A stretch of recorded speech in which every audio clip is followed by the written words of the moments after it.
നിക്കോണിൻ്റെ ശ്രേണിയിലേക്ക് ഒരു പുതിയ ക്യാമറ കൂടെ വരുവാണ്. നിക്കോണിൻ്റെ C5 അതിൻ്റെ പുതിയ വെർഷൻ മാർക്ക് 2 എന്ന് പറഞ്ഞാൽ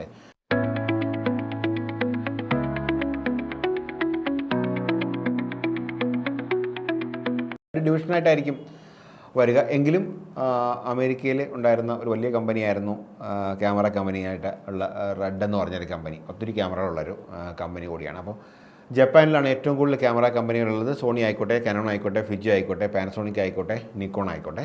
പിന്നെ ആകെ ഇനി അവശേഷിക്കുന്നത് ജർമ്മൻ കമ്പനിയാണ്, സ്വീഡിഷ് കമ്പനി, ജർമ്മൻ കമ്പനികളാണ് അവശേഷിക്കുന്നത്. അപ്പോൾ ഈ ഒരു ഇത്രയും കപ്പാസിറ്റി ഉള്ള ഒരു കമ്പനിയിൽ നിന്ന് ഒരു പുതിയ ക്യാമറ, അതും ബഡ്ജറ്റ് ഫ്രണ്ട്ലി ആയിട്ടുള്ള ഒരു ഫുൾ ഫ്രെയിം ക്യാമറയാണ് വരാൻ പോകുന്നത്. C5 ഇപ്പോൾ ഏകദേശം 70-75 രൂപയെ പ്രൈസ് ഉണ്ടായിരുന്നുള്ളൂ. അതിനോട് കോമ്പറ്റ് ചെയ്യാൻ പിന്നെ ആകെ ഉണ്ടായിരുന്നത് കാനൻ്റെ RP മാത്രമാണ് ആ ഒരു ലെവലിൽ കോമ്പറ്റീറ്ററായിട്ട്. എങ്കിലും നിക്കോണിനേക്കാൾ ഒരു പടി വില കൂടുതലാണ് RPക്ക്. അപ്പോൾ അതിൻ്റെ ഒരു സെക്കൻഡ് വെർഷൻ വരുമ്പോൾ അതിന് ഒരു കോമ്പറ്റീറ്റർ ഇല്ല എന്ന് തന്നെ പറയേണ്ടി വരും.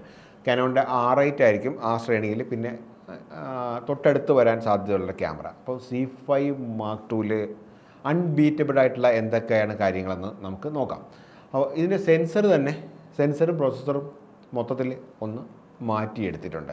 പ്രോസസ്സർ പറയുകയാണെങ്കിൽ C8-ലും C9-ലും ഒക്കെ ഉപയോഗിച്ചിരിക്കുന്ന പ്രോസസ്സർ ശ്രേണിയിൽപ്പെട്ട ഒരു പുതിയ എക്സ്പീഡ് 7 സീരീസ് പ്രോസസ്സറാണ് ഇതിനകത്ത് വരുന്നത്. സെൻസറും ഫാസ്റ്റ് ആക്കിയിട്ടുണ്ട്. അപ്പോൾ കമ്പനി തന്നെ പറയുന്നത് എന്താണെന്ന് വെച്ചാൽ നേരത്തെ ഉണ്ടായിരുന്ന C5-നേക്കാൾ 68% പെർഫോമൻസ് ലെവൽ ഈ ഒരു ക്യാമറയിൽ, അതായത് ഏകദേശം ഇരട്ടിയോളം വരുന്ന, അല്ലെ 68% എന്ന് പറയുമ്പോൾ 70% കപ്പാസിറ്റി കൂട്ടിയിട്ടാണ് ഈ ഒരു ക്യാമറയുടെ സ്പീഡ് വരുന്നത്. 2 കാർഡ് സ്ലോട്ട് ഈ ക്യാമറയിൽ പുതുതായിട്ട് കമ്പനി കൊണ്ടുവന്നു. നേരത്തെ ഒന്നായിരുന്നെങ്കിൽ ഇപ്പോൾ 2 കാർഡ് സ്ലോട്ട് ഇതിനകത്ത് കൊണ്ടുവന്നിട്ടുണ്ട്.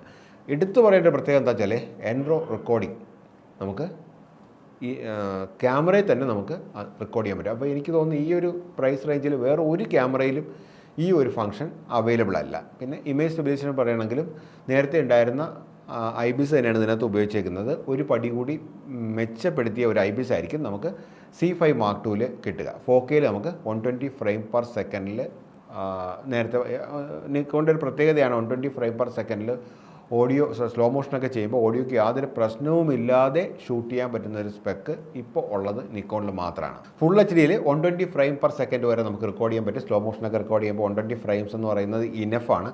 മാത്രമല്ല ബാക്കിയുള്ള ക്യാമറകളിൽ 120 ഫ്രെയിം പെർ സെക്കൻഡ് റെക്കോർഡ് ചെയ്യുമ്പോൾ ഓഡിയോയുടെ പ്രശ്നം അവിടെ വരാൻ സാധ്യതയുണ്ടെങ്കിൽ നിക്കോണിൻ്റെ ഈ ഒരു സീരീസ് ക്യാമറയിൽ അവസാനം ഇറങ്ങിയ ഒരു C6 Mark 3-ലും ഇതിനൊന്നും C5-ലും ഒന്നും ഒരു കാരണവശാലും ഓഡിയോ പ്രശ്നമില്ലാതെ നമുക്ക് റെക്കോർഡ് ചെയ്യാൻ പറ്റും. പിന്നെ 4Kയിൽ 60 ഫ്രെയിം പെർ സെക്കൻഡിൽ ചെറിയൊരു ക്രോപ്പ് വരും.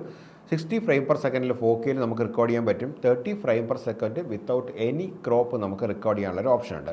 ഏറ്റവും എടുത്തു പറയേണ്ട ഒരു പ്രത്യേകത എന്ന് വെച്ചാൽ C6 Mark 3-ലെ പോലെ തന്നെ നമുക്ക് ഒരു ആർട്ടിസ്റ്റിനെ ഷൂട്ട് ചെയ്യുമ്പോൾ ആളുടെ ബോഡി ടോൺ, സ്കിൻ ടോൺ മാത്രമായിട്ട് അഡ്ജസ്റ്റ് ചെയ്യാനായിട്ടുള്ള ഒരു ഓപ്ഷൻ ഇതിനകത്ത് C6 Mark 3-ൽ നമ്മൾ നേരത്തെ പറഞ്ഞിരുന്നു. ആ ഒരു ഓപ്ഷൻ ഈ ഒരു ബഡ്ജറ്റ് ഫ്രണ്ട്ലി ക്യാമറയിലും കമ്പനി കൊണ്ടുവന്നിട്ടുണ്ട്. വൺ ഓഫ് ദ ബെസ്റ്റ് ഓപ്ഷനാണ്.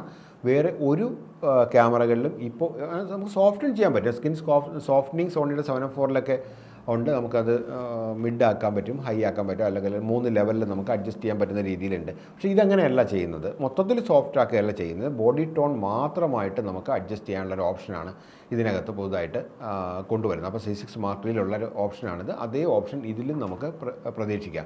പിന്നെ ക്ലൗഡ് ഫെസിലിറ്റിയും ഇതിനകത്ത് കമ്പനി പറയുന്നുണ്ട്. അപ്പോൾ ഈ ഒരു ബഡ്ജറ്റ് ഫ്രണ്ട്ലി ക്യാമറയിൽ ക്ലൗഡ് ഓപ്ഷൻ കിട്ടുക എന്ന് പറയുന്നത് അതും വൺ ഓഫ് ദ ബെസ്റ്റ് ഓപ്ഷനാണ്. പിന്നെ വളരെ ഫാസ്റ്റ് ആയിട്ടുള്ള ഒരു വൈഫൈ കണക്ടിവിറ്റിയാണ് ഈ ക്യാമറയ്ക്ക് അഡീഷണൽ ആയിട്ട് എടുത്തു പറയേണ്ട മറ്റൊരു പ്രത്യേകത എന്ന് പറഞ്ഞാൽ. പിന്നെ ലഡ്സിനെ കുറിച്ച് കമ്പനി ഡീറ്റെയിൽ ആയിട്ട് പറയുന്നില്ലെങ്കിലും ബേസിക് ലഡ്സ് എങ്കിലും ഇതിനകത്ത് ക്ലൗഡ് ഉള്ളത് കൊണ്ട് അത് ആ ഒരു ഫീച്ചർ നമുക്ക് ഈ ഒരു ബഡ്ജറ്റ് ഫ്രണ്ട്ലി ക്യാമറയിൽ പ്രതീക്ഷിക്കാം. C5 നമുക്ക് ടിൽറ്റ് ആയിട്ടുള്ള മോണിറ്റർ, LED മോണിറ്റർ ആയിരുന്നെങ്കിൽ ഇത് നമുക്ക് വേരിയബിൾ ആയിട്ടുള്ള LED മോണിറ്ററാണ് വരുന്നത്. മാത്രമല്ല അതിൻ്റെ ബ്രൈറ്റ്നസ്സും അതിൻ്റെ ക്വാളിറ്റിയും ഒരു സ്റ്റെപ്പ് കൂടെ ഇമ്പ്രൂവ് ചെയ്തിട്ടുണ്ട്. പിന്നെ വ്യൂ ഫൈൻഡറിൻ്റെ ക്വാളിറ്റിയും നന്നായിട്ട് ഇമ്പ്രൂവ് ചെയ്തിട്ടാണ് ഈ ഒരു മോഡൽ വരുന്നത്. അപ്പോൾ ഇതിൻ്റെ കൂടുതൽ ഡീറ്റെയിൽ ആയിട്ടുള്ളൊരു വീഡിയോ നമ്മൾ ചെയ്യുന്നുണ്ട്. ഈ ഒരു ഇന്ത്യയിൽ ഇത് അവൈലബിൾ ആയതിനു ശേഷം ഹാൻഡ് ഹെൽഡ് വീഡിയോ നിങ്ങൾക്ക് പ്രതീക്ഷിക്കാം.